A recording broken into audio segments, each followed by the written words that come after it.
Hi, my name is Chloe. I'm 18 and I've been at Amber for 3 months. I'm at Farm Place in Surrey. My life started to go downhill when I started smoking weed. I was an A-star student at school. I smoked it just a little at first, and I remember my nan saying that it was a gateway drug and that I'd end up on something else. But you never think it will happen like that to you, just to other people. Things started to go wrong and I was smoking more and more. I had mood swings, I was angry, I was self-harming and paranoid. I still went to college, but most of the day stoned.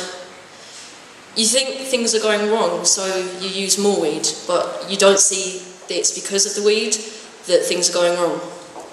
At college, I started getting into harder drugs, and I met a dealer who was happy to keep supplying me. I tried to keep going to college, but it wasn't working. I wasn't revising, doing my coursework, I was just doing drugs. I ended up dropping out of college and turning my back on what I'd always wanted to do, psychology. I felt really bad inside. My drug use was getting worse. My nan was right. I'd moved through that gate to harder drugs, but there was a sort of happiness when I was using that I didn't have before. I felt I'd found a way to be happy inside, but it was destroying me and my family. I'd sold everything I had. My laptop, my phone, my jewellery that I'd been given as presents, and I spent the money on drugs. Eventually I got kicked out of my home, so I went to the YMCA, but I still kept using. I did try to get back into college, but I was still on drugs and nothing had changed. I was now using ketamine, huge amounts. I was spending over £1,000 a month just on ketamine, which is a horse tranquilizer.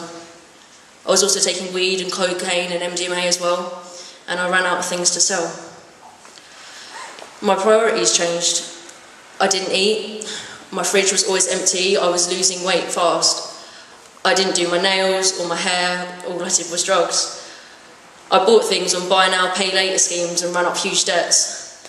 My life was just tumbling downwards out of control. But my dealer said he had a solution.